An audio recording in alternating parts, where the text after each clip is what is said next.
Oke. Dan silahkan salah satu mulai atau gimana? Biasanya mulai dengan video atau gimana? Silakan.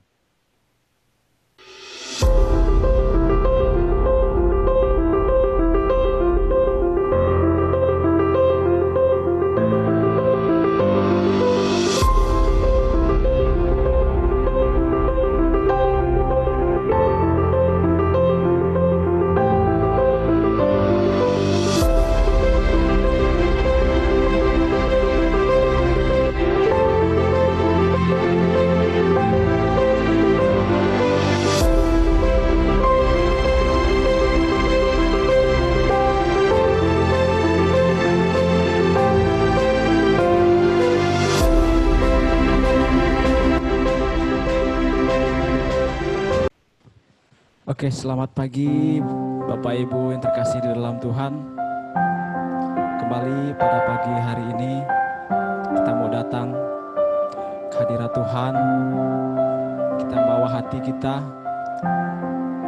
kita membawa hidup kita untuk Tuhan.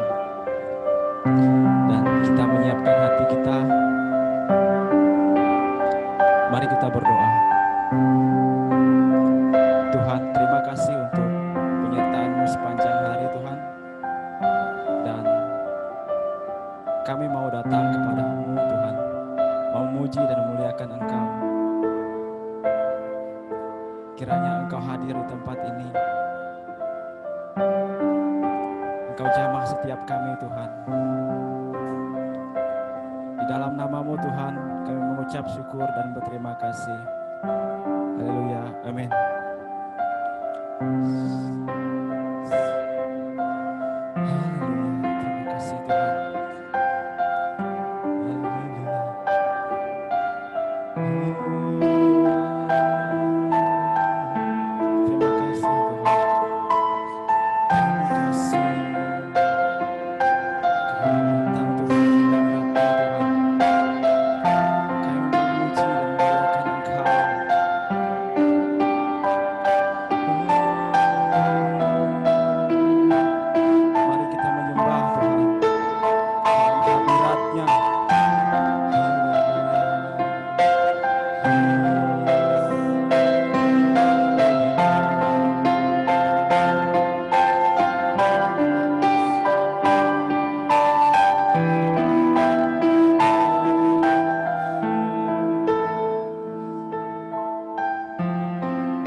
Kita angkat sebuah pujian penyembahan yang mengatakan, Yesus, ku menyembah-Mu dengan sungguh-sungguh. Kita naikkan pujian.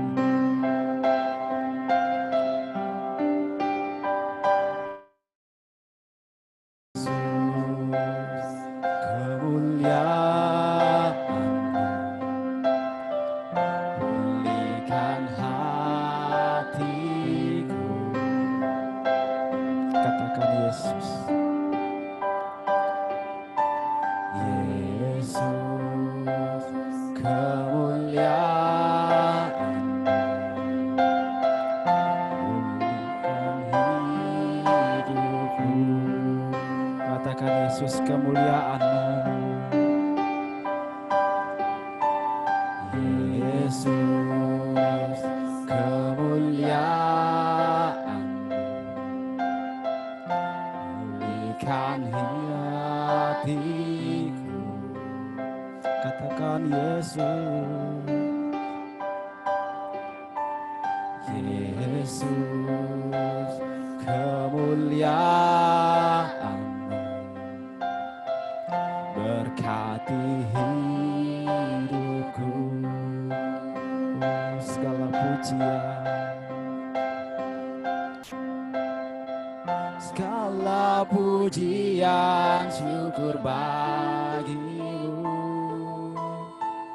Kau hadir dalam hidupku. Kini ku datang sujud di hadapan-Mu, memuji-Mu, menyembah-Mu. Yesus, ku menyembah-Mu. Segala pujian,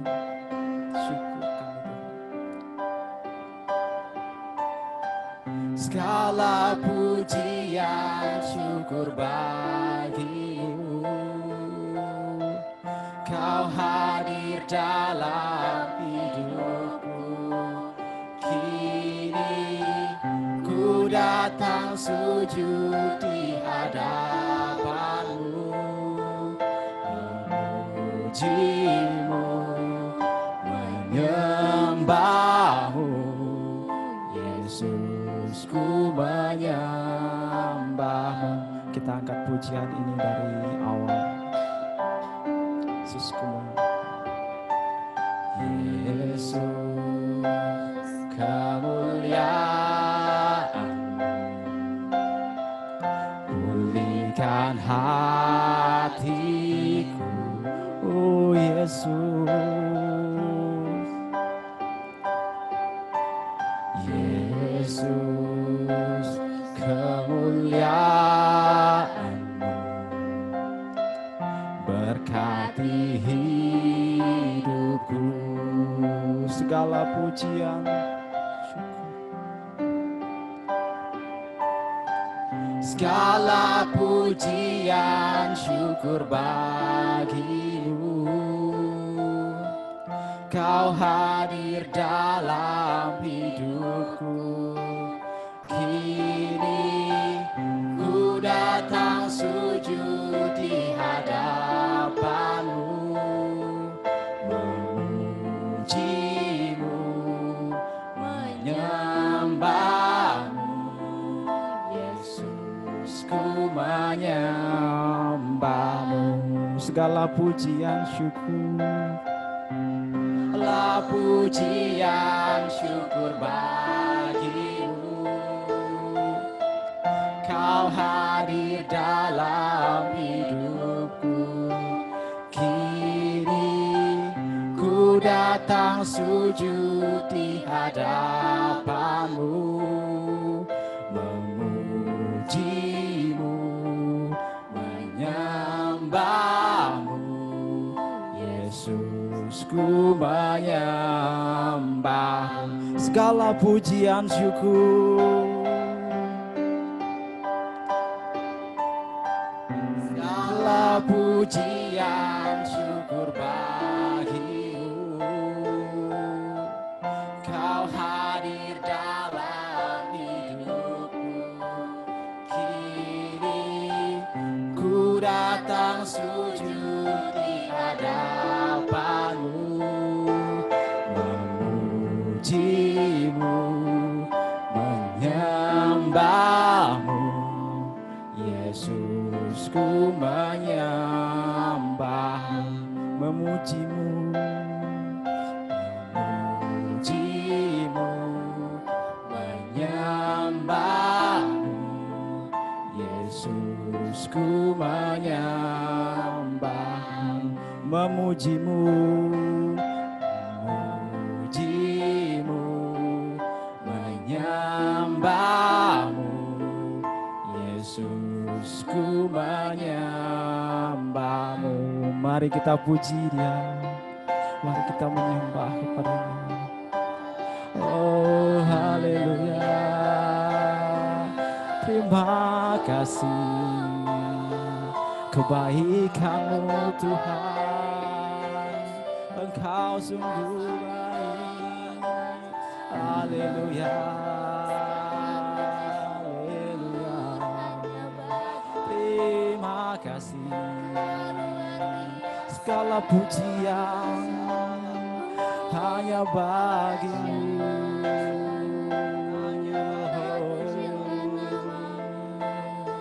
Engkau layak dipuji dan disembah. Engkau kami agungkan, Engkau kami tinggikan. Haleluya. Terima kasih hanya bagi-Mu. Haleluya.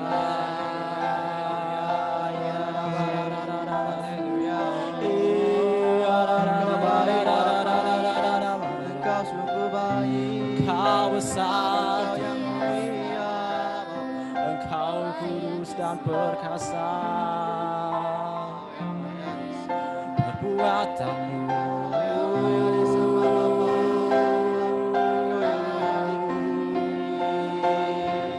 Yesus Tuhan, Yesus Raja. Oh, kami memuji-Mu, kami menyembah-Mu. Engkau layak ditinggikan. Ya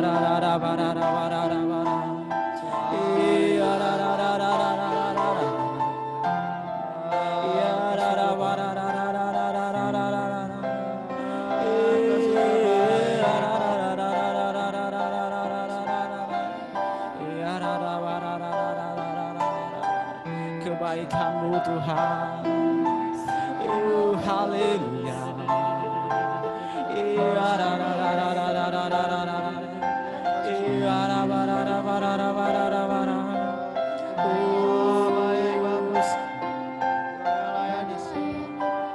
Segala pujian syukur bagi-Mu.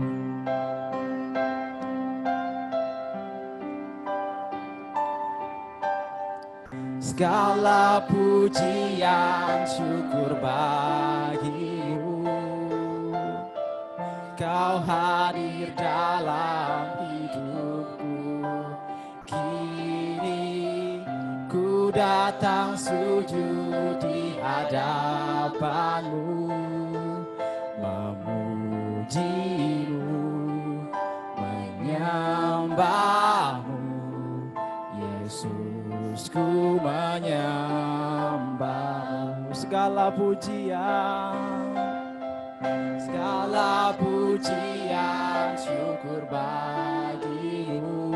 Kau hadir, hadir dalam hidupku. Kini ku datang sujud di hadapan-Mu, memuji-Mu, menyembah-Mu.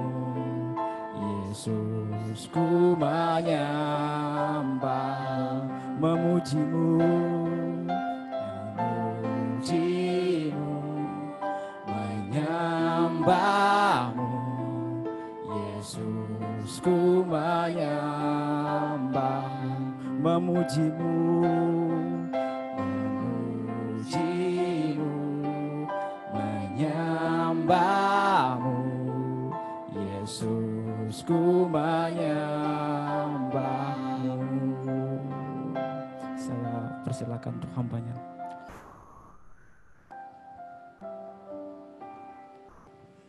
Terima kasih Tuhan untuk minggu yang indah seperti ini kami boleh lagi beribadah di hadapan-Mu. Hati kami naikkan di hadapan-Mu Tuhan. Kami akan memuji dan menyembah Engkau dari segenap hati kami Tuhan. Dan telinga kami siapkan untuk mendengarkan kehendak-Mu, firman-Mu bagi kami. Yang akan mengubah hidup kami, yang akan mengubah kelakuan kami sehari-hari. Terima kasih Tuhan, hadirlah di tengah-tengah kami Roh Kudus untuk memberkati dan mengurapi kami semua pelayan-pelayan-Mu. Dalam nama Tuhan Yesus Kristus kami naikkan doa kami Tuhan. Terima kasih Tuhan.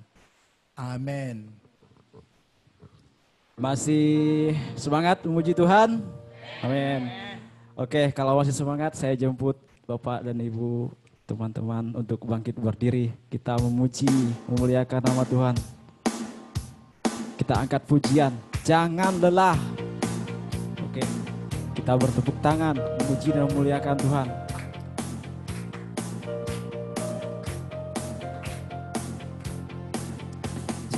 Lelah bekerja di ladangnya Tuhan, Roh Kudus yang beri kekuatan, yang mengajar dan menopang, tiada lelah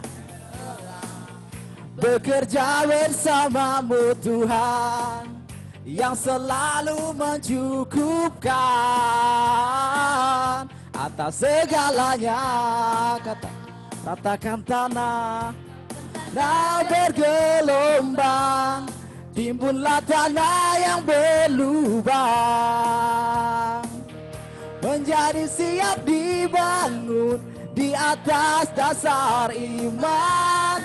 Ratakan tanah bergelombang, timbunlah tanah yang berlubang, menjadi siap dibangun di atas dasar iman. Katakan jangan lelah, jangan lelah, bekerja di ladangnya Tuhan.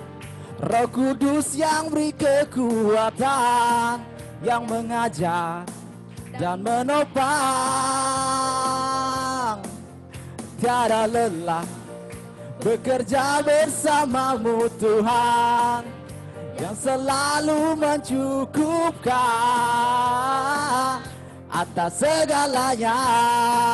Ratakan tanah, tanah bergelombang, timbullah tanah yang berlubang, menjadi siap dibangun di atas dasar iman. Ratakan tanah bergelombang, timbullah tanah yang berlubang, menjadi siap dibangun di atas dasar iman. Mari kita bersuka. Ini hari yang telah dijadikan Tuhan, mari kita bersuka di dalam Tuhan, bersuka di dalam Tuhan. Mari bersuka, bersuka, bersuka dalam Tuhan. Mari bersuka, bersuka citalah. Oh, bersuka, bersuka dalam Tuhan. Sekarang bersuka, bersuka citalah. Bersuka, bersuka, bersuka dalam Tuhan. Sekarang bersuka, bersuka citalah. Oh, bersuka, bersuka dalam Tuhan. Sekarang bersuka, bersuka citalah.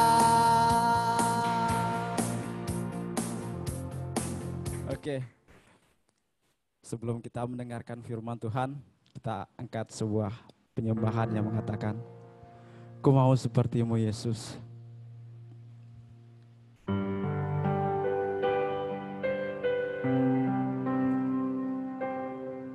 Bagaikan bejana yang siap dibentuk.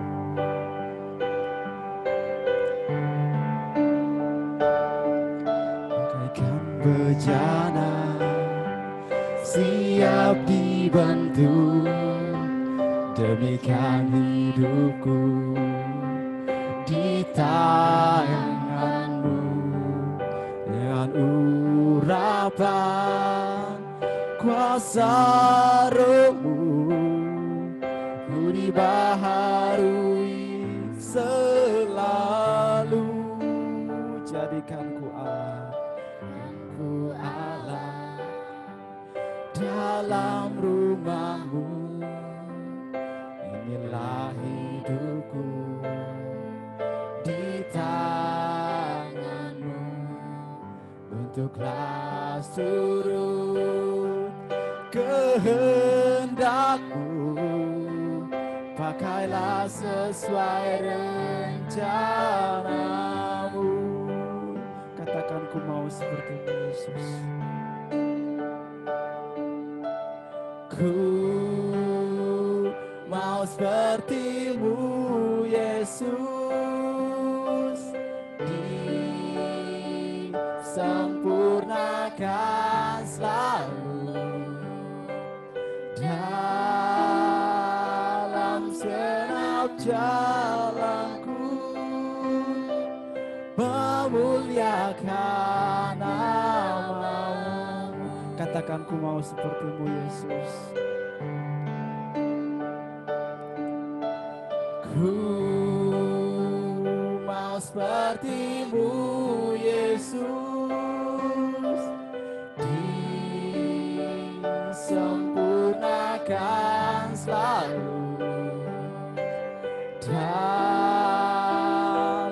setiap jalanku, memuliakan namamu. Katakan ku mau seperti-Mu Yesus. Ku mau seperti-Mu Yesus, disempurnakan selalu dalam segenap jalan. Saya persilahkan kepada hamba.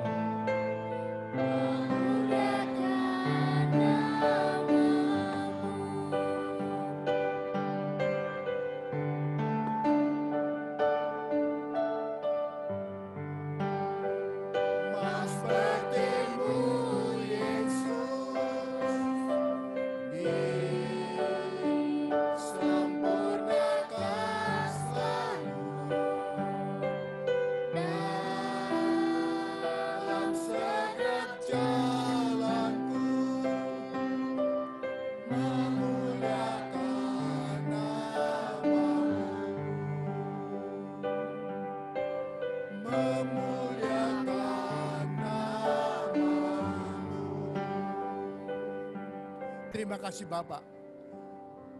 Kami sudah memuji dan menyembah Engkau Tuhan, dan pada saat ini kami mengharapkan Engkau Roh Kudus berbicara kepada kami masing-masing. Kami akan bukakan firman-Mu Tuhan, dan ajarlah kami. Kami siap untuk menerima apa saja yang Engkau bicarakan di hadapan kami, apa saja yang Engkau ajarkan bagi kami, dan kami akan taat melakukannya. Dalam nama Tuhan Yesus Kristus, kami mengundang hadirat-Mu di tengah-tengah kami, Roh Kudus. Terima kasih Tuhan. Amin. Silakan duduk saudara-saudara.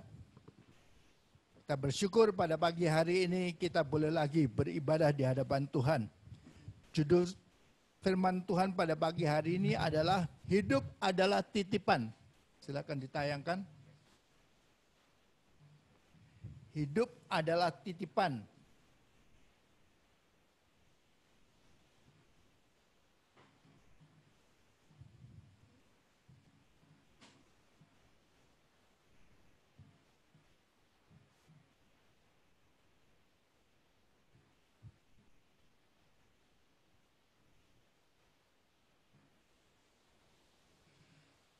Ini saya ambil dari bukunya Rick Warren yang berjudul The Purpose Driven Life.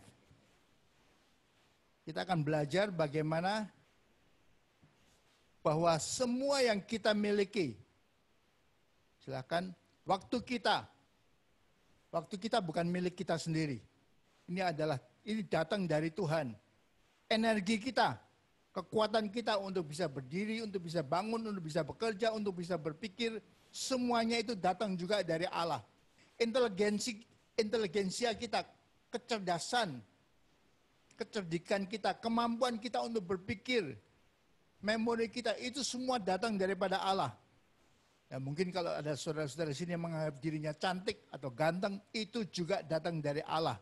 Bukan datang dari diri kita sendiri. Itu semua adalah gift. Itu semua adalah pemberian.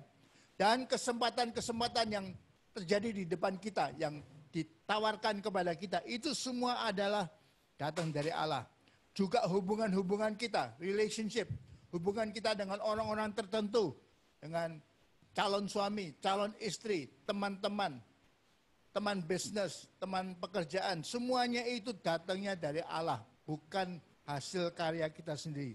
Dan juga sumber-sumber hidup kita, kemampuan kita, semuanya itu, sumbernya itu datangnya daripada Allah. Kita lihat next.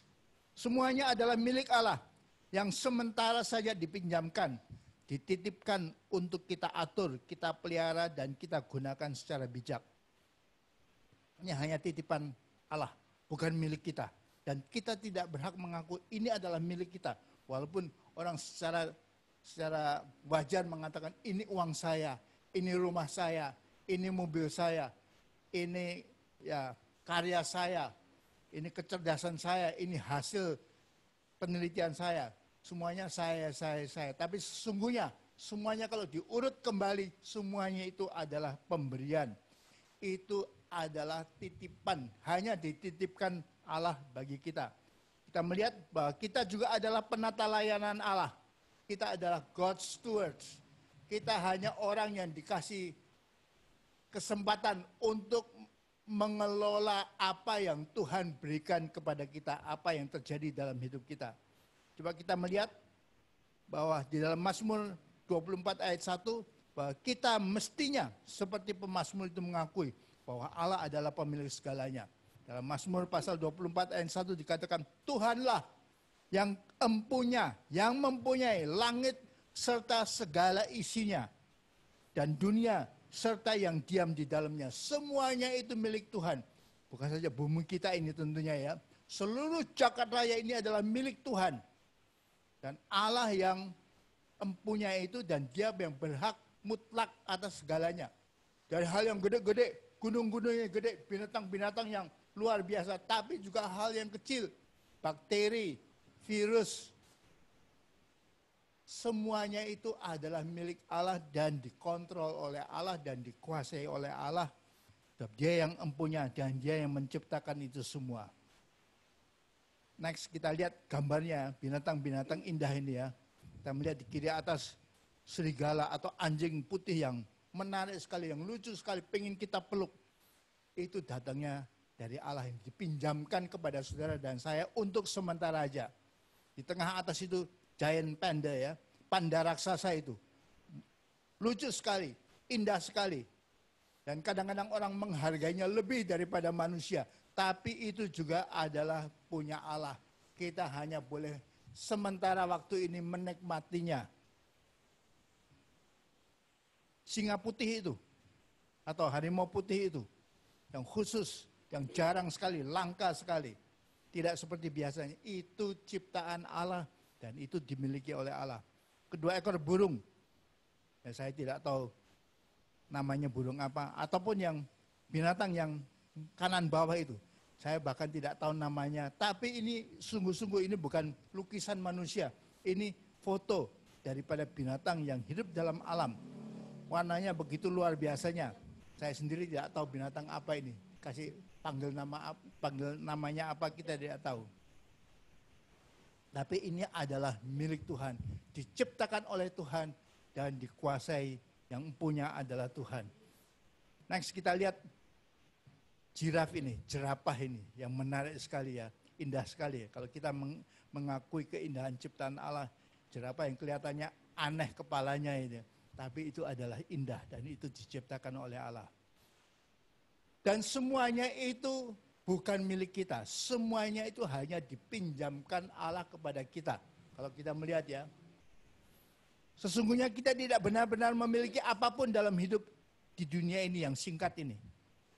Sebab kita sudah belajar dalam khotbah-khotbah yang lampau bahwa kita keluarnya, masuknya itu telanjang.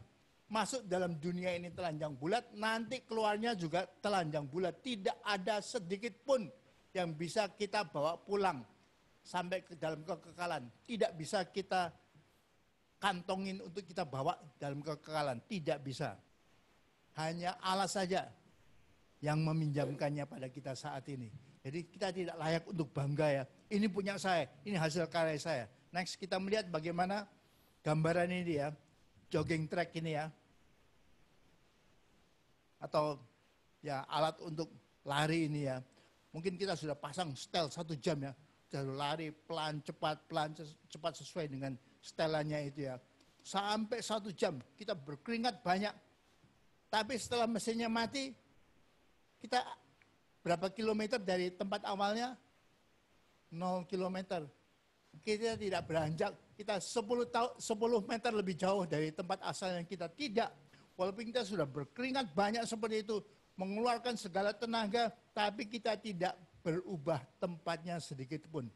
Demikian juga dalam hidup. Mungkin kita sudah mengeluarkan segala tenaga, segala pikiran, segala kemampuan kita, tapi kita tidak beranjak dari tempat semulanya. Sudah melihat gambar yang di bawah itu? Seorang bayi yang baru lahir, kulitnya masih pada keriput ya, masih kecil sekali. Di tangan bapaknya bisa ditampung dengan satu tangan aja. Bajunya seperti apa? Warna bajunya warna apa? Tidak ada baju. Keluar dari kandungan ibunya, masuk dalam dunia ini telanjang bulat. Tapi nanti, gambar yang kanannya itu, waktu kita sudah tua, mungkin waktu kita mati itu kita diberi jas yang indah. Sengaja dibikinkan, setelah tahu kita mati, sengaja oleh anak-anak kita dibikinkan jas yang bagus. Mungkin peti matinya bisa dilapis dengan emas. Tapi apa bisa kita bawa keluar dari dunia ini? Tidak bisa. Jas itu harus kita tinggalkan di dunia ini. Akan rusak, dimakan ngengat, akan hancur. Bahkan tubuh kita semuanya akan hancur. Jadi masuknya dalam dunia ini tidak bawa apa-apa, keluarnya nanti juga tidak bawa apa-apa. Lalu apa yang terjadi dengan segala keberhasilan kita, uang yang sudah kita kumpulkan mungkin ber-MM atau ber-TT ya, bertriliun-triliunan. Apa yang terjadi? Harus kita tinggalkan, tidak bisa kita bawa. Memang ada agama yang mengatakan, wah kita bisa bawa. Jadi waktu pekuburan kita dibuatkan rumah yang indah. Tapi dari kertas saja, nanti dibakar. Ada mobil-mobilnya, ada pelayan-pelayan kecilnya. Berharap nanti di sono kita punya rumah gedung di seberang sana ya. Kita bisa bawa mobil kita bisa bawa pembantu-pembantu kita. Kita bahas ya, dan tentunya saudara tentunya pernah melihat uang kertas yang juga dibakar di tempat penguburannya. Uang kertasnya, wah nanti kita akan kaya.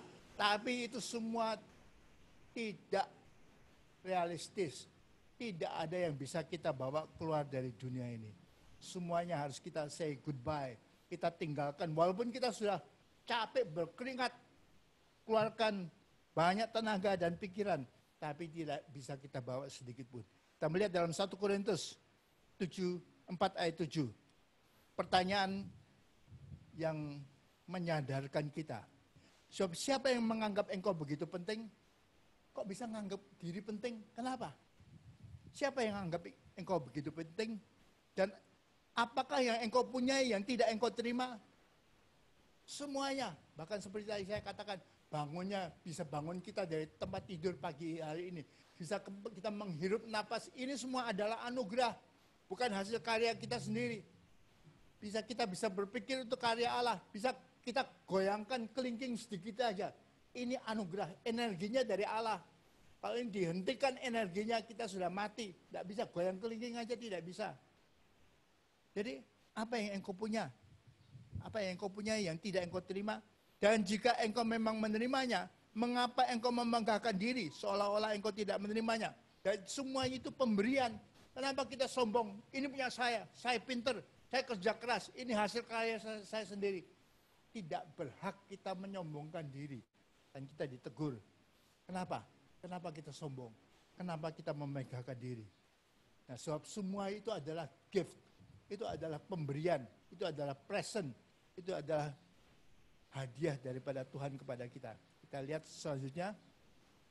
Sebelumnya telah dipinjamkan pada orang lain. Dan setelah itu akan dipinjamkan pada orang lain lagi. Setelah mati ataupun sementara hidup ini. Kita boleh menikmati selama 70 tahun, 80 tahun. Mungkin saudara luar biasa. Tubuhnya bisa kuat sampai 100 tahun. Dan diberi pinjaman selama 100 tahun itu. Tapi setelahnya itu harus ditinggalkan dan dimiliki orang lain. Kita hanya menikmati dan mengelolanya untuk sementara waktu saja. Tidak layak untuk menyombongkan diri. Seakan-akan itu milik kita. Itu punya saya. Tidak. Tidak layak. Karena kita hanya boleh pakai sementara waktu saja. Kita lihat gambar berikutnya. Rumah yang indah itu. Ini rumah saya. Ini hasil karya saya.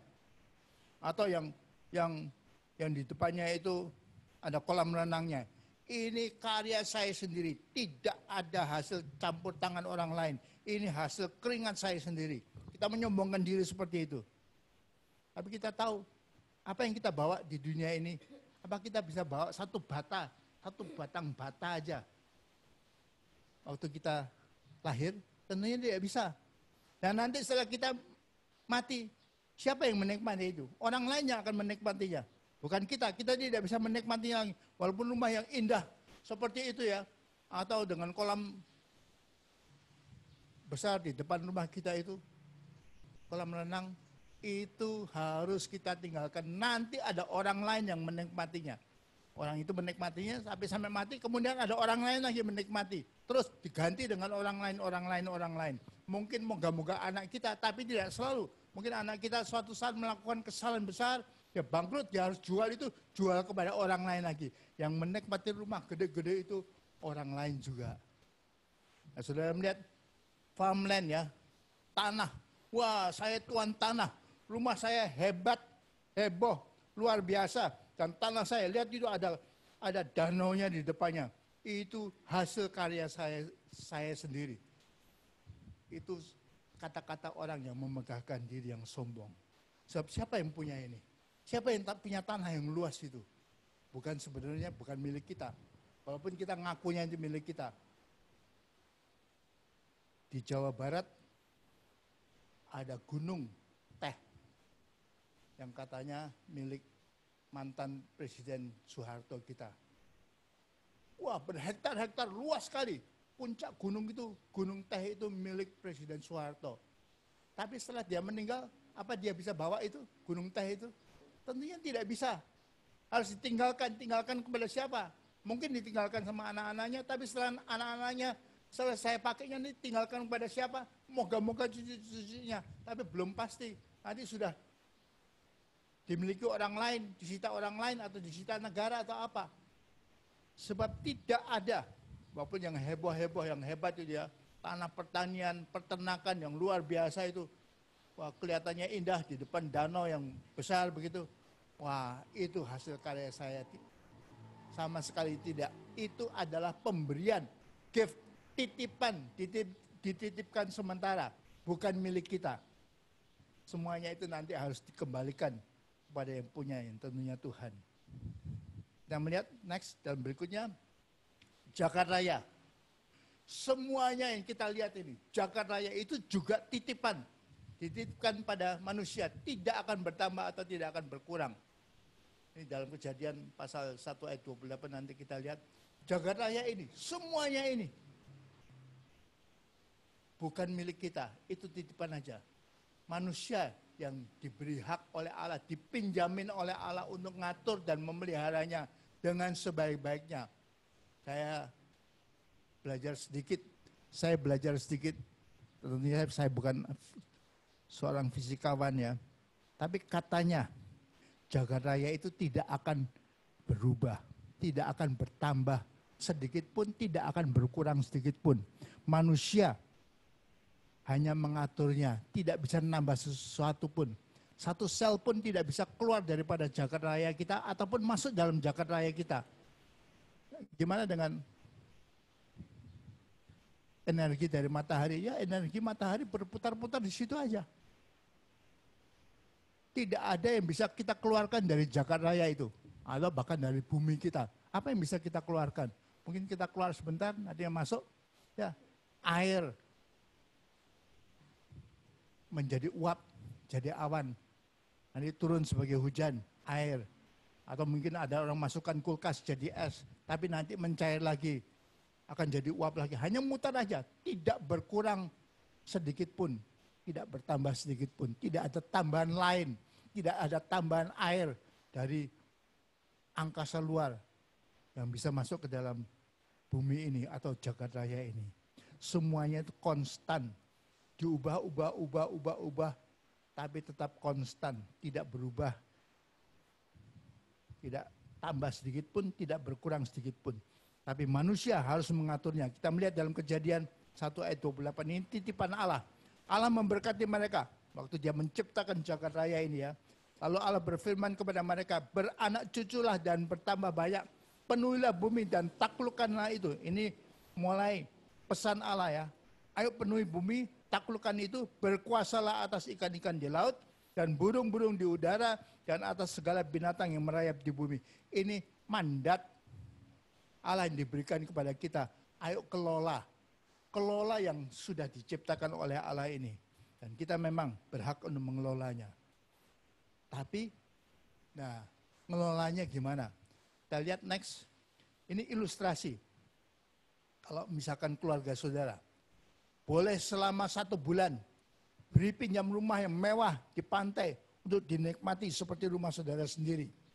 Kulkasnya penuh dengan segala macam makanan, freezernya penuh dengan segala macam daging. Boleh dipakai sepuas-puasnya, fasilitasnya mewah. Bagaimana saudara akan menggunakannya? Saudara akan merusak atau malah takut menggunakannya? Janganlah, gak berani pakai. Coba kita lihat ilustrasinya. Ini gambaran interior dari rumah yang mewah, yang gede ya. Wah, semuanya indah ya. Bisa kita nikmati. Berani, dan memang kita sudah kasih, dibolehkan untuk menikmati. Untuk sementara aja, misalkan sebulan, tinggal di rumah pantai ini. Enak sekali ya. Wah, lihat sofanya begitu luasnya, begitu gedenya. Bagian kanan bawah itu, wah dapurnya mungkin lebih gede dari Besom Center ini ya. Lebih gede. Semuanya kulkasnya penuh dengan makanan. Ovennya sudah siap untuk pakai. Apa aja bisa kita lakukan untuk menikmati yang ada dalam rumah itu. Tapi kalau sudah ditanya gimana kita akan memakainya selama 1 bulan ini. Ada pertanyaan. Next. Kalau orang dunia, mereka yang tidak mengenal Tuhan, tidak mengenal Allah penciptanya, dan bagaimana kita harus menghormati dan menghargai ciptaan Allah. Mungkin yang berkata, jika engkau bukan pemiliknya, engkau tidak menghargai dan memeliharanya, bisa dihabisin sepuas-puasnya. Rusak ya, terserah. Saya kan hanya menikmati saya, dan saya akan menikmati. Ini hutan-hutan di Kalimantan mau dibakar, babat habis, dibakar, kebakaran hutan, terserah. Ini kan punya saya, hutan saya, tanah saya, lahan saya. Saya mau rusak, saya mau hancurkan, terserah, itu hak saya. Ya kita bisa berpikiran seperti itu. Kita hancurkan semuanya. Atau, nah sebagai orang beriman, bagi orang Kristen kita mengatakan, karena ini milik Allah, aku akan memeliharanya. Ini milik Allah, aku akan jaga ini, hutan-hutan, pelestarian hutan di Kalimantan itu aku akan jaga. Karena ini milik Tuhanku. Karena ini milik Tuhanku yang mengasihiku. Ini milik bosku. Tidak boleh aku rusak. Aku hanya bolehkan tinggal di sini, menikmati di sini 70, 80, 90 tahun aja. Sebab itu aku akan bertanggung jawab untuk memeliharanya. Bagaimana kita semua menggunakan pinjaman Allah kepada, titipan Allah kepada kita ini. Kalau saya titipkan kepada saudara, tolong pegangin dompet saya. Itu boleh saudara pakai uangnya, habisin uangnya? Tentunya tidak, saya hanya titip kepada saudara. Bisa ditumbuk itu dompet saya, jadi hancur begitu, habis begitu? Tentunya tidak bisa. Sama seperti juga Tuhan hanya titip. Sama seperti dia berbicara kepada Adam dan Hawa. Titip ini, dunia ini, jaga, pelihara. Boleh dinikmati, boleh diatur seenakmu, boleh dikuasai, tapi ini titipan daripada Allah. Binatang-binatang yang indah kita habisin aja, nggak bisa. Bukan hak kita, ini milik Tuhan kita. Jadi kita bisa menggunakan apa yang Tuhan berikan kepada kita secara buruk. Contohnya penggunaan yang buruk adalah next. Semenang-menang. Saya kan bos, saya kan punya perusahaan besar. Saya semenang-menang kepada anak buah, kepada pekerja-pekerja, kepada tetangga-tetangga. Saya gunakan untuk memeras. Uang saya kan banyak. Saya berkuasa untuk keuntungan sendiri, untuk pelampiasan kedagingan. Ini kan hak saya. Yang lain diam, bahkan pemerintah diam, tidak berhak ngatur saya. Ini kan milik saya. Saya bisa semenang-menang, saya bisa memeras, saya bisa menggunakan untuk kenikmatan diri sendiri aja, egois, dan untuk bahkan hidup berdosa, untuk pelampiasan kedagingan. Tapi sebaliknya bagi kita yang ngerti Tuhan pemilik semuanya, kita melihat penggunaan yang baik. Kesejahteraan manusia. Ada orang lapar, saya uangnya banyak, saya harus beliin dia nasi bungkusnya. Ada yang tidak punya pakaian, telanjang, anak-anak telanjang, saya harus beliin baju bagi mereka. Tidak ada tempat bernaung pada malam hari, dari hujan, dari panasnya matahari, saya sediain tempat penampungan bagi mereka. Karena Tuhan sudah memberkati saya secara luar biasa. Saya menggunakan apa yang Tuhan berikan untuk persekutuan dengan dia. Waktu saya, tenaga saya, energi saya, pikiran saya, konsentrasi saya harus saya gunakan untuk kenikmatan hidup bersama dengan Allah, keintiman dengan Allah. Saya harus menyenangkan hati Allah. Dan untuk perluasan kerajaan Allah tentunya ya. Ini saya pernah mengkhotbahkannya juga, investasi untuk kekekalan. Saving for eternity. Seperti kita melihat dalam Matius 6 ayat 19 dan 20. Next. Matius 6 ayat 19 dikatakan, janganlah kamu mengumpulkan harta di bumi. Di bumi ngengat dan karat merusakannya. Dan mencuri, membongkar, serta mencurinya. Sebab kita bisa begitu. Saya kumpulkan ini semua. Saya nikmati di dalam dunia ini. Udah itu peduli amat. Saya tahu sudah mati.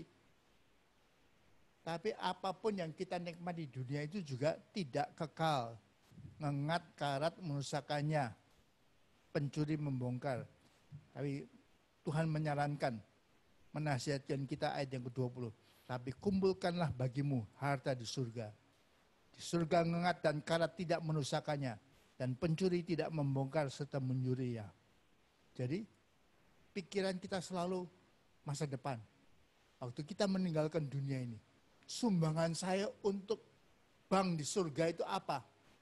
Kalau bank di BCA, udah kita tahu. Account kita tinggal berapa juta, tinggal berapa puluh juta, tinggal berapa M.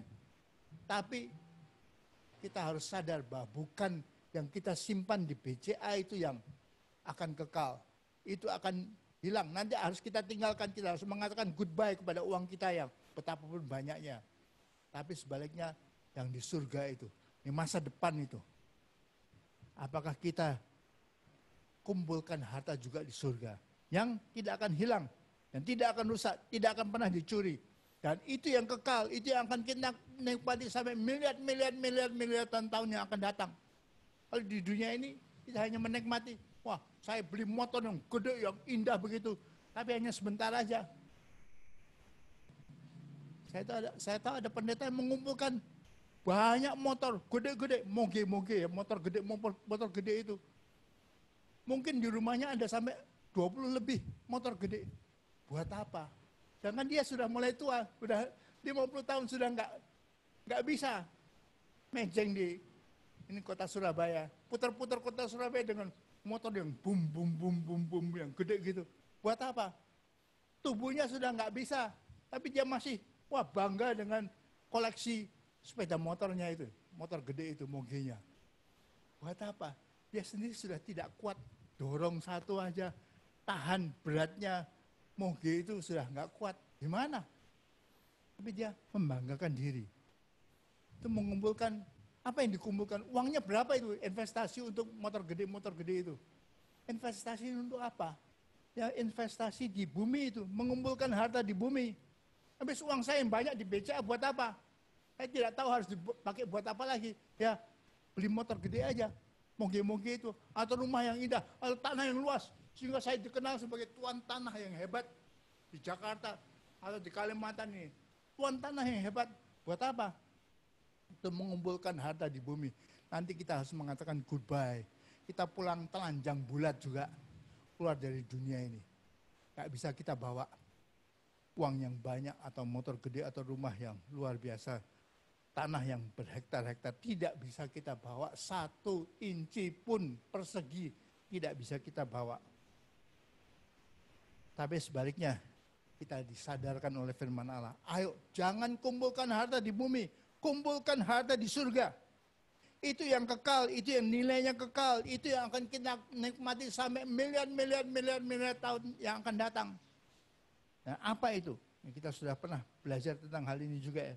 mengumpulkan harta di surga. Apa yang bisa kita kumpulkan? Tentunya bukan uang rupiah kita. Coba saudara lihat ini, gambar berikutnya ini. Ini gereja-gereja gede di Amerika ya. Isinya ribuan, puluhan ribu bahkan. Mungkin hampir sampai 100.000. Bahkan katanya saya belum pernah lihat, tapi di Afrika ada gereja yang panjang lebarnya itu berkilometer-kilometer, tapi lebih berupa seperti tenda gitu, dipasang, tambah lama tambah banyak. Tapi jemaat yang bisa beribadah, wah, puluhan ribu, ratusan ribu. Atau sudah lihat Crystal Cathedral, gereja kaca itu, luar biasa mahalnya, entah berapa triliun ya. Tapi kalau nggak hati-hati, ayat tadi mengingatkan, itu mengumpulkan harta di mana itu? Harta di bumi. Wah, saya bangga. Saya punya Crystal Cathedral, ini milik saya ini. Ini hasil karya saya, hasil keringat saya. Buat apa itu? Buat apa? Gereja yang gede-gede di Jakarta pun bisa sampai 50 miliar. Tapi gereja-gereja yang kecil-kecil, di dusun-dusun, saya dengar dengan 200 juta sudah cukup. Jadi 1 M bisa 5 gereja. Kalau 50 M, satu gereja di Jakarta itu 50 M. Kali 5, 250 gereja di dusun-dusun Kalimantan yang menjangkau orang-orang yang miskin, orang-orang di daerah yang sangat memerlukan Injil. Mana yang lebih berharga? Mana kita investasi bikin gedung yang luar biasa seperti stadion yang luar biasa itu, atau Crystal Cathedral itu, gereja kaca itu nilainya berapa itu? Atau kita ganti dengan 250 gereja di dusun, setiap dusun ada satu gereja. Sederhana aja, isinya 100 orang, tapi menjangkau dan digunakan oleh Allah untuk menyelamatkan, mendidik, mendewasakan umat Allah. Nah, itu luar biasa. Itu saving for eternity. Nah, kita melihat dalam perumpamaan talenta di Matius 25 ayat 14 sampai 29. Ini perumpamaan cukup panjang. Kita baca. Saudara lihat, saya akan bacakan. Yesus sering memberi perumpamaan yang menggambarkan hidup sebagai pinjaman yang harus dipertanggungjawabkan kepada Allah itu. Dan upah disesuaikan dengan pertanggungjawaban itu. Nanti kita melihat contohnya ya. Nah, perumpamaan talenta. Talenta itu apa sih? Talenta itu berat emas. Kalau dinilai sekarang 34 kilo emas. Sekarang kita dengar ya, emas melonjak naik terus dengan segala konflik, dengan segala masalah di bumi ini. Emas nilainya naik. 1 kilo emas bisa mendekati, ya belum sampai. Tapi sudah mendekati 1 M, 1 miliar. 34 kilo, 34 miliar rupiah Indonesia saat ini ya. Nah, coba kita melihat perumpamaannya. Next, dalam Matius pasal 25 ayat 14. Sebab hal kerajaan surga sama seperti seorang yang mau bepergian ke luar negeri, yang memanggil hamba-hambanya dan mempercayakan hartanya kepada mereka. Yang seorang diberikannya 5 talenta, 5 kali 34, 170 kilo. 170 miliar. Wah, banyak sekali ya uangnya ya. Kalau dinilai dengan uang rupiah ya. Yang seorang diberikannya 5 talenta. Yang seorang lagi 2 talenta. 2 kali 34 kilo, 68 kilo. 68 kilo, 68 miliar. Dan yang seorang lain lagi 1 talenta aja. 34 kilo, 34 miliar. Cukup banyak, masih banyak sekali itu. Masih besar sekali. Masing-masing menurut kesanggupannya. Lalu ia berangkat. Si bos ini, si pemilik itu berangkat. Tinggalkan 3 hamba yang diperintahkan untuk mengelolanya. Ayat 16. Segera pergilah hamba yang menerima 5 talenta itu. Yang menjalankan uang itu lalu beroleh laba 5 talenta. Jadi sekarang dia punya 10 talenta. 10 kali 34 kilo, 340 kilo. emas 340 miliar. Dari 170 miliar dia dapat untung 2 kali lipat. 340 miliar. Hamba yang menerima 2 talenta itu pun berbuat demikian juga dan berlaba 2 talenta. Jadi asalnya diberi 68 kilo emas, 68 miliar, sekarang menjadi 136 miliar.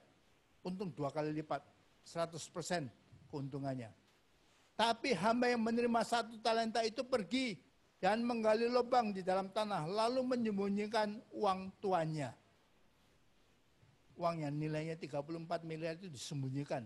Dia malas, dia tidak mau mengerjakan, dia tidak mau berusaha. Lama sudah itu pulanglah tuan hamba-hamba itu lalu mengadakan perhitungan dengan mereka.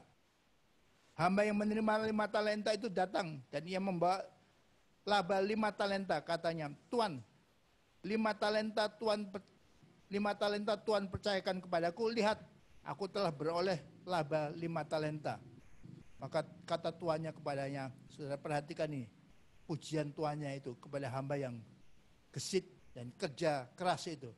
Baik sekali perbuatanmu itu, hai hambaku yang baik dan setia.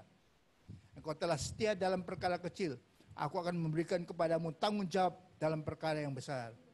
Masuklah dan turutlah dalam kebahagiaan Tuanmu. Dia menerima, ya kita mengerti, masuk dalam kebahagiaan Tuanmu. Menerima kehidupan kekal, surga kekal. Lalu datanglah hamba yang menerima 2 talenta itu, katanya, Tuan, 2 talenta Tuan percayakan kepadaku, lihat, aku telah beroleh laba 2 talenta. Sama, 100% untungnya ya. Maka kata Tuan kepadanya, saudara perhatikan, kata tuannya itu mirip pujian kepada yang untung 5 talenta sama yang untung 2 talenta itu mirip.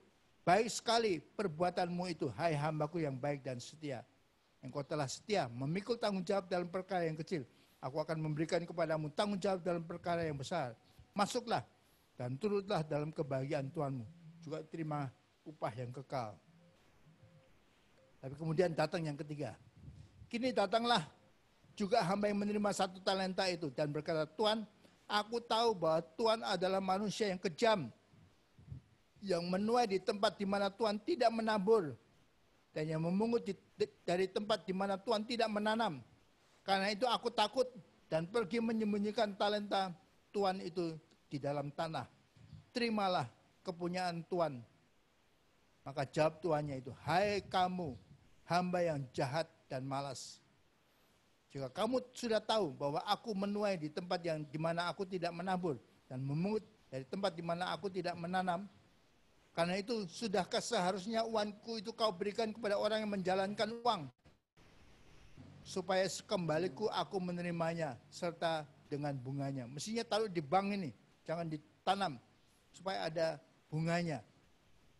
Sebab itu ambillah talenta itu daripadanya dan berikanlah kepada orang yang mempunyai 10 talenta itu.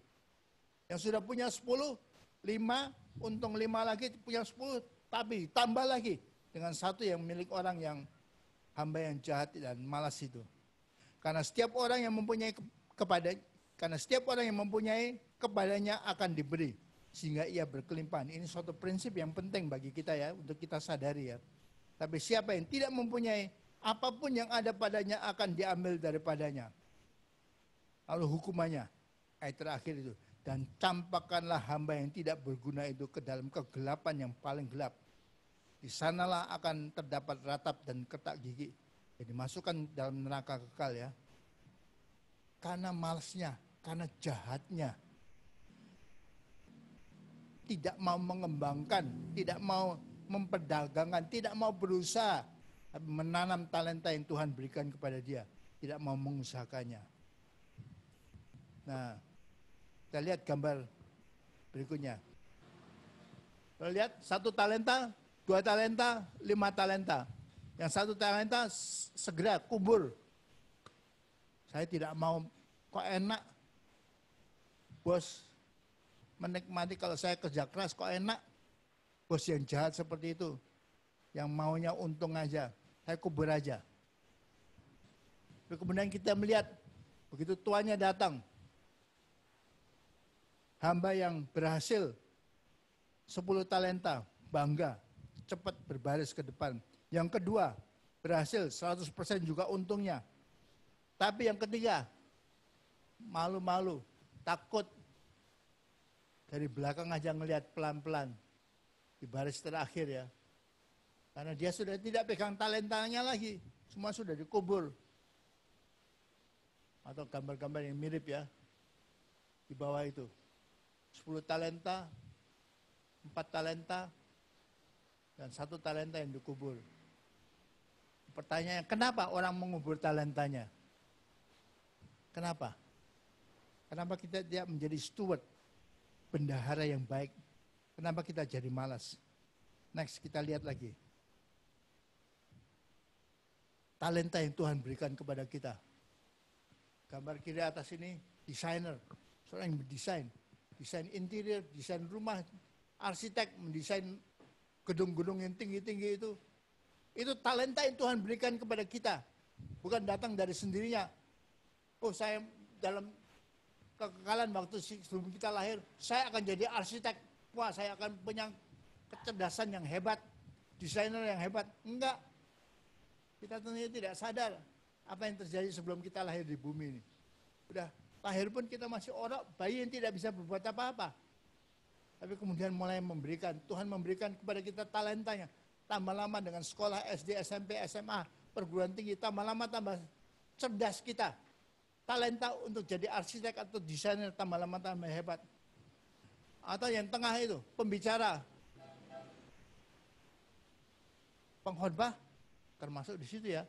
Itu talenta yang luar biasa kalau saudara bisa khotbah itu. Itu pemberian Allah, bukan dari, oh saya ini hasil saya sendiri. Memang kita harus mengembangkan, tapi asalnya diberi oleh Allah 2 talenta atau 5 talenta itu. Itu pemberian Allah, tapi sekarang kembangkan. Jangan dikubur, jangan diumpetin di bawah tanah, jangan dimatikan, jangan tidak dipakai talenta itu. Gambar yang kanan itu dancer. Yang luar biasa. Tentunya itu tidak semua orang bisa menjadi dancer seperti itu ya. Bisa lompat-lompat dengan gerakan yang indah ya. Atau gambar kiri tengah ini. Segala macam talenta musik itu pemberian Allah. Kita tidak minta sama papa mama. Kita tidak minta kepada siapa-siapa aja. Hanya pemberian Allah. Bukan juga hasil kita. Memang kita mengembangkannya. Dan kita harus mengembangkannya. Tapi awalnya itu datang dari Allah. Yang gambar tengah ini juga orang bisa segala macam. Bukan saja musik, tapi juga bisa akrobat. Yang kanan, fashion designer. Orang yang bisa mendesain fashion. Bisa menggambar. Luar biasa. Bisa memadukan warna dengan baik. Lalu yang sebelah ini akrobat. Luar biasa. Talenta juga datang dari mana? Saya pikir datang dari mana? Bisanya kok orang bisa begitu, saya kok nggak bisa ya? Ya kadang kita diberi talenta itu. Atau anime ini ya, animator ini ya. Kok bisa yang gambar seperti itu ya? Dulu pernah ditandingkan ya, atau siswa-siswa di sini pernah menggambar satu lembar kertas, gambar cowok atau cewek yang bagus ya. Ternyata jelek-jelek semuanya, kecuali Bella ya. Murid siswa kita yang paling muda itu memang punya talenta untuk anime, untuk menggambar, melukis. Beda sekali ya hasil lukisan daripada yang tidak punya talenta dan yang punya talenta. Masa juga talenta, kemampuan, kepandaian, kecerdasan, masa yang hebat itu datang dari Allah juga. Dan semua talenta ini, segala macam talenta ini harus digunakan, harus dikembangkan, tidak boleh dikubur. Saya nggak mau pakai ini. Tidak. Dan kita berusaha di Besom Center ini untuk mengembangkan bakat Anda, talenta Anda, anugerah yang Allah berikan kepada Anda semua. Ayo, kemampuan Anda, keluarkan. Yang pandai musik, ayo kembangkan kepandaian musik itu. Yang pandai khotbah, kita latih, ayo khotbah. Yang bisa passionate, yang punya belas kasihan, kembangkan belas kasihan itu. Yang punya anugerah untuk berdoa untuk orang yang sakit, ayo kembangkan itu. Semua harus dikembangkan sesuai dengan kehendak Allah, sesuai dengan perintah daripada bos kita. Oke, ini 2 talenta buatmu. Mungkin ada saudara yang dapat 5 talenta, tapi 5 talenta itu tanggung jawabnya lebih besar lagi. Harus kembangkan, dapat untung 5 talenta juga. Dan 2 talenta, ya, dan tidak perlu ngiri. Ya, kok saya kemampuan khotbah saya tidak bisa seperti pendeta gede seperti itu ya. Yang luar biasa, yang menerima tepukan tangan, yang gerejanya jadi gereja raksasa. Kok saya nggak bisa seperti itu ya? Nggak apa-apa. Justru tambah besar seperti itu, tanggung jawabnya tambah berat, nanti kita lihat. Bebannya tambah berat, stresnya bisa lebih hebat daripada kita yang diberi gereja di dusun aja. Yang jemaahnya hanya 50 sampai 100 orang aja. Karena memang dusunnya kecil ya.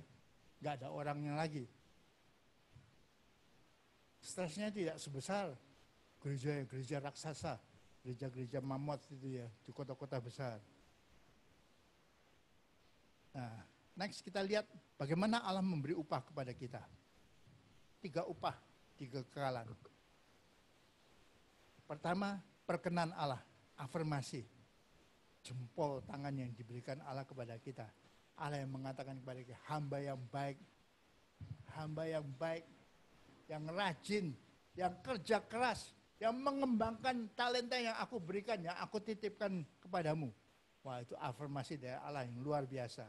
Kemudian Allah mempromosikan, diberi tanggung jawab yang lebih besar di kekekalan. Yang sudah punya 10 talenta, ditambah lagi 1 lagi. Dan ini sesuai dengan prinsip yang tadi diucapkan oleh Kristus. Tambah punya, ditambah lagi. Tambah nggak punya, tambah yang ada padanya malah diambil. Seperti orang yang 1 talenta itu. Sudah dikasih 1 talenta tapi tidak dipakai. Dia diambil, nggak bisa apa-apa nanti dia. Karena tidak pernah mengembangkannya. Tapi bagi kita, tambah lama, tambah hebat. Tadinya hanya bisa main gitar. Gitar itu lebih sulit daripada ukulele. Oh, saya bisa main ukulele juga ya. Saya mulai ngerti nada ya. Wah, saya coba-coba ya. Piano ya. Bisa piano juga. Keyboard kalau sudah bisa keyboard, bisa piano juga. Wah, hebat juga ya. Allah mengembangkan, nambah. Talenta musiknya ditambah oleh Allah. Sesuai dengan yang sudah punya, ditambahkan lagi. Dan dihargai dengan perayaan sukacita besar di surga. Perayaan yang akan kita nikmati juga. Nah, next kita lihat upah itu ya. Sepanjang dan pada akhir hidup kita dievaluasi dan diupahi sesuai dengan bagaimana kita mempertanggungjawabkan segala yang telah dititipkan pada kita. Oke, kalau orang berkata kepada saya, Yonatan, ini ada uang 2M, tolong kembangkan. Saya harus pikir keras, saya harus berusaha keras. Saya mau bisnis apa ini supaya 2 miliar itu bisa moga-moga paling sedikit jadi 4 miliar. Untung 100%. Apa yang harus lakukan? Dan itu kita nikmati di dunia ini. Itu upah juga. Dan kita dievaluasi selama hidup ini. Ini berarti semuanya, segalanya, termasuk tugas sehari-hari yang kecil, mempunyai arti dan mempunyai makna kekal. Kebiasaan sehari-hari, kemampuan kita untuk bernapas. Aduh, itu anugerah Tuhan juga. Kemampuan saya menggunakan tubuh yang bisa digerakkan ini, harus saya kembangkan untuk kemuliaan kebesaran Allah. Semua itu adalah pinjaman yang harus kita pertanggungjawabkan kepada Allah. Jadi tidak ada yang bisa kita dapatkan dari diri sendiri ya. Ini hasil saya sendiri. Mau saya apain, itu hak saya. Enggak. Semua saudara dititipin. Titipin tubuh, mungkin ada yang dititipin ganteng, cantik, tapi tenaga dititipkan. Bangun pagi itu, biasanya kita tidur lelap itu titipan. Makanya kita baik sekali kalau tiap pagi siswa-siswa bersyukur, terima kasih Tuhan. Untuk malam yang lelap, saya bisa tidur lelap itu. Saya bangun dengan tenaga yang full seperti ini, segar seperti ini. Terima kasih Tuhan. Sebab itu memang anugerah. Itu diberikan Tuhan kepada kita. Dititipkan berapa lama? Mungkin hanya 50 tahun sudah meninggal nanti. Mungkin sampai 70 tahun. mungkin sampai 80, 90, moga-moga saya bisa sampai 100 tahun ya. Tapi itu titipan aja. Bukan milik, ini kan milik saya, enggak. Ini kan otot saya, kekuatan saya, bukan. Ini kan hasil kecerdasan saya, enggak. Itu anugerah. Bisanya kita mikir pun itu anugerah. Bisanya saya goyang kelingking sedikit ini aja, itu anugerah. Kalau enggak diberi anugerah, kalau Tuhan mengatakan stop, stop, stop. Udah, saya terkapar di tempat, di peti mati. Ada tempat pembaringan sebelum dimasukkan peti mati. Goyang kelingking aja sudah nggak bisa. Buka mata aja sudah nggak bisa. Apalagi tarik nafas sudah nggak bisa. Sudah diambil semua. Titipannya sudah harus dikembalikan. Maka gunakan selama hidup ini. Titipan Allah itu. Gunakan sebaik-baiknya. Nah, apa peran uang? Next kita lihat. Uang adalah salah satu anugerah yang luar biasa.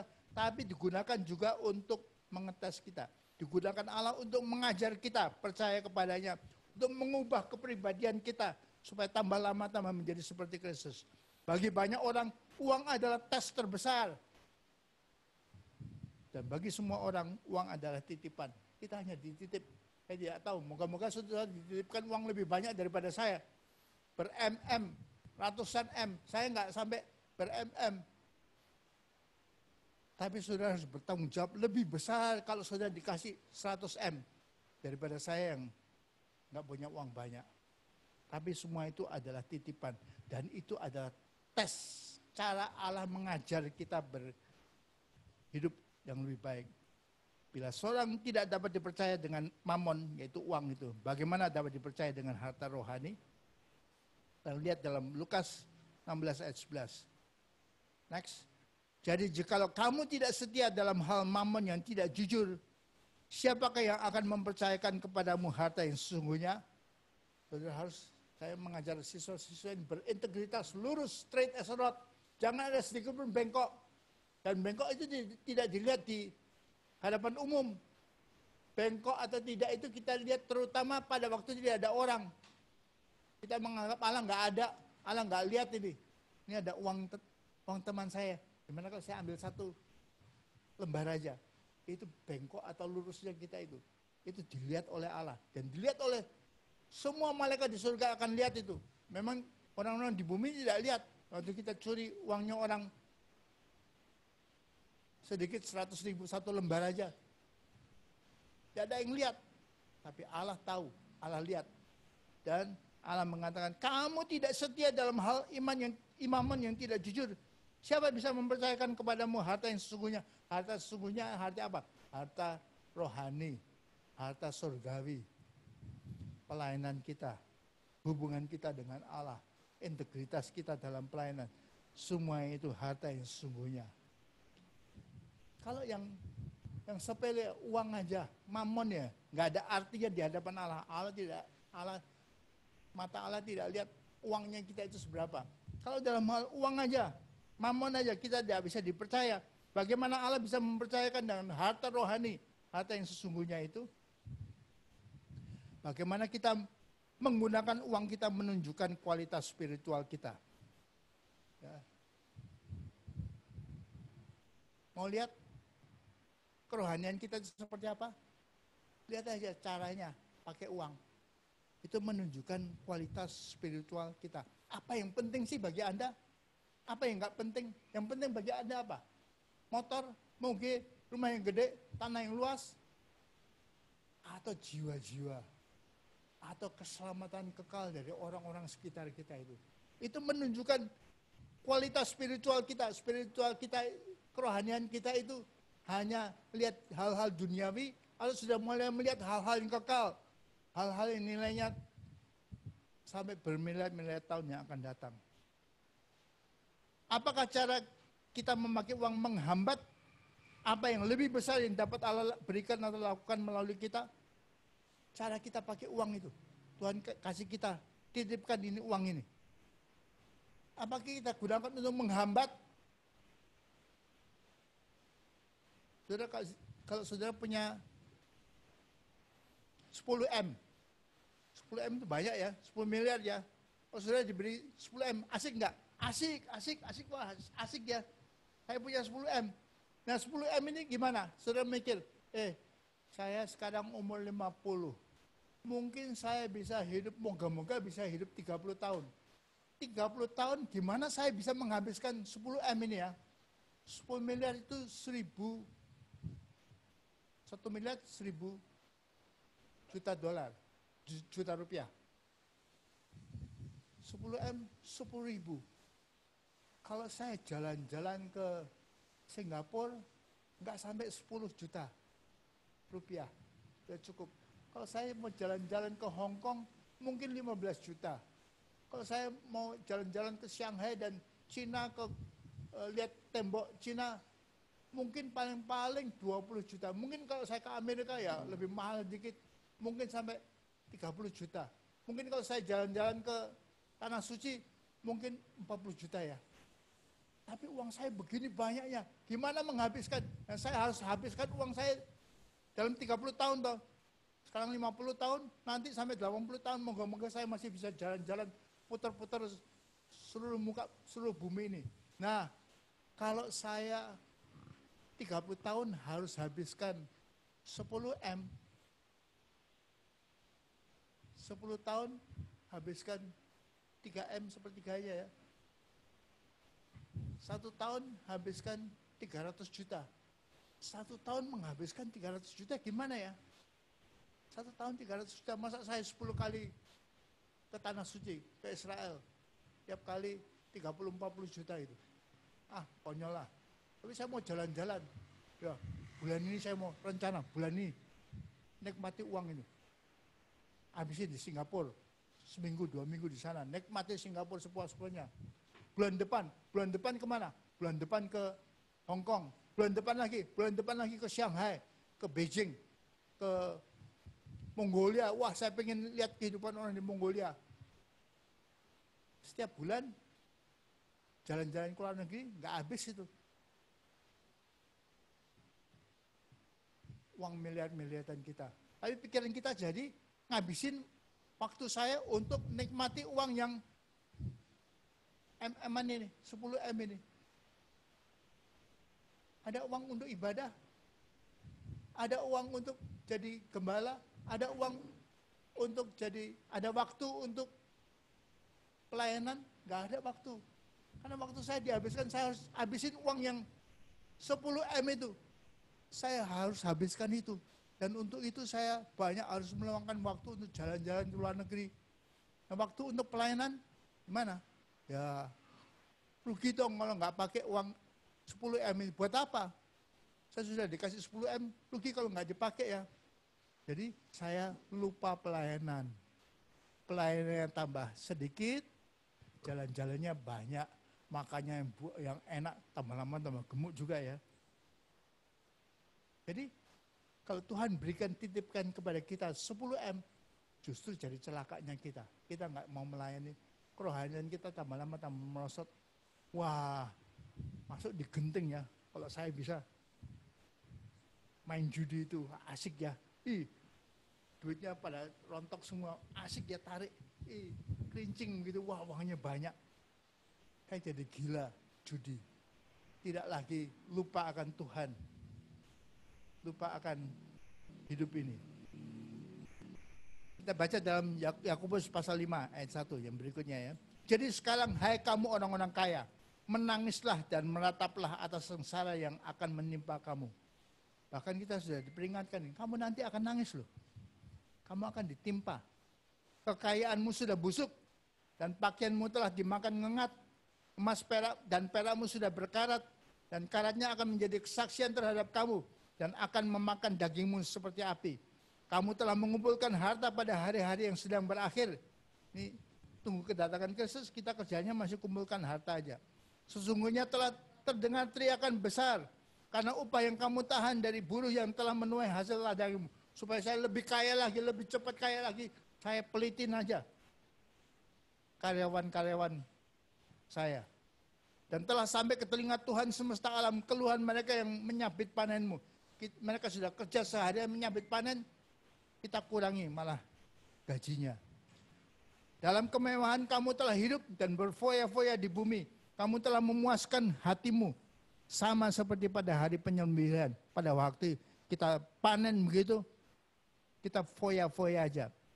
Kamu telah menghukum, bahkan membunuh orang yang benar. Dan ia tidak dapat melawan kamu. Karena kita kaya, kita bisa panggil satpam seberapa banyak aja. Kita lihat gambar ini, gambar berikutnya. Godaan yang menimpa orang yang duitnya dititipkan sama Tuhan, titip uang banyak, jadi gendut ya. Makannya luar biasa ya. Makanan itu kenikmatan yang penting, kenikmatan kedagingan yang penting. Kita lihat gambar-gambar itu. Orang yang kaya itu, mobilnya ganti-ganti. Nah, ada gambar yang jelek itu juga ya. Perempuannya juga ganti-ganti ya. Lihat gambar-gambar cewek-cewek cakep.